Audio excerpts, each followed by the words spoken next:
Student হিসেবে আমরা তখন সবাই টিউশনি করতাম, তো টিউশনির টাকা দিয়ে আমরা অফিসে ভাড়াটা দিতে থাকি। শুরু করার সময় সবচেয়ে বড় চ্যালেঞ্জ থাকে যেটা আমরা ফ্রেশ যেহেতু আসলে কাজ দেওয়ার সাহস করে না। তা আমরা তখন চিন্তা করলাম যে ঠিক আছে, যারা এই মুহূর্তে কাজ করছে, যাদের কাজ রানিং আছে, তো এদের অ্যাটলিস্ট আমরা যেয়ে বলি যে আমরা সুপারভিশন করব, প্রয়োজনে ডিজাইন ড্রয়িং এস্টিমেট এটা করে দিব, আমরা কোনো পয়সা নিব না। এই প্রথম সাকসেসফুল প্রজেক্ট আমাদের যেটা, সেইটা দেখানোর পরে তখন মানুষজন কাজ দেওয়া শুরু করলো। কত সালে শুরুটা করেছিলেন?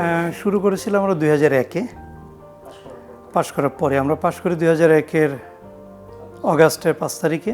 স্টুডেন্ট হিসেবে আমরা তখন সবাই টিউশনি করতাম, তো টিউশনির টাকা দিয়ে আমরা বাসা ভাড়া, অফিসে ভাড়াটা দিতে থাকি। শুরু করার সময় সবচেয়ে বড় চ্যালেঞ্জ থাকে যেটা আমরা ফ্রেশ যেহেতু আমাদের কোনো এক্সপিরিয়েন্স নেই, কেউ কাজ দিতে চায় না। যেখানেই কাজের জন্য যাই কথা বলি, পড়াশোনা বুয়েটে করছেন, ঠিক আছে ভালো, তো এক্সপিরিয়েন্স কত দিনের? এক্সপিরিয়েন্স নাই। কোথায় কাজ করেছেন কিছু জানেন কি না? হ্যান্ডওভার দেওয়া কোনো প্রজেক্ট আছে কি না? এইটা নাই যেহেতু আর কেউই আসলে কাজ দেওয়ার সাহস করে না। তা আমরা তখন চিন্তা করলাম যে ঠিক আছে, যারা এই মুহূর্তে কাজ করছে, যাদের কাজ রানিং আছে, যারা কোনো ইঞ্জিনিয়ার নেই, শুধু মিস্ত্রিদের কাজ করছে, তো এদের অ্যাটলিস্ট আমরা যেয়ে বলি যে আমরা সুপারভিশন করব, প্রয়োজনে ডিজাইন ড্রয়িং এস্টিমেট এটা করে দিব, আমরা কোনো পয়সা নিব না। ফ্রি, জাস্ট ফ্রিতে সার্ভিস দেব কথার জন্য। চিজি আইসক্রিমের সাথে ভেলভেটি কেকের মিশ্রণে পোলার রেড ভেলভেট আইসক্রিম, মন ভালো থাক। এইটা নিয়ে অনেক জায়গায় গেলে অনেকেই চিন্তা করলো আবার কি উদ্দেশ্যে নিয়ে আসছি। আবার দু একজন কথাবার্তা বলে ফ্যামিলি ব্যাকগ্রাউন্ড এটা সেটা জেনে দেখে না, ঠিক আছে আপনার চাইলে দেখেন করে দেন।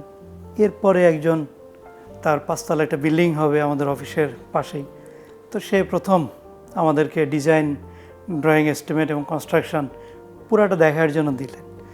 ওই কাজটা আমরা খুব স্মুথলি টাইমের আগে শেষ করি এবং খুব সুন্দর ফিনিশিং দিই। এইটা দেখে এই প্রথম সাকসেসফুল প্রজেক্ট আমাদের যেটা, সেইটা দেখানোর পরে তখন মানুষজন কাজ দেওয়া শুরু করলো। ইভেন যাদের ফার্স্ট পেড সার্ভিস ছিল না, ওটা ফ্রি। এবং সেটা শুরু হওয়ার পরে আমরা যেটা দেখলাম যে এটা 2002-এ মাঝামাঝিতে বাংলাদেশে তখন স্টিলের যত কাজ হয় বিল্ডিংয়ের, ইন্ডাস্ট্রিয়াল বিল্ডিংয়ে, ফ্যাক্টরির, কমার্শিয়াল বিল্ডিং, এটার 100%ই বিদেশি কোম্পানি করে, বাংলাদেশে কোনো লোকাল কোম্পানি নাই। তখন কেবল 2টা কোম্পানি জাস্ট শুরু করেছে, কোনো সিগনিফিক্যান্ট কোনো পার্সেন্টেজে আসে না এটা। তো 2001-এর দিক থেকে আমরা কয়েকটা কোম্পানি লোকালি শুরু করার চিন্তা করলাম। তা আমি দেখলাম যে আমরা এই স্টিলের পার্টটা, সিভিল ইঞ্জিনিয়ারের পার্ট, তা আমরা তো এটা একদমই নতুন বাংলাদেশে, আমরা কিচ্ছু জানি না, কিন্তু চিন্তা করলাম আমরা এই লাইনে কিছু একটা করব।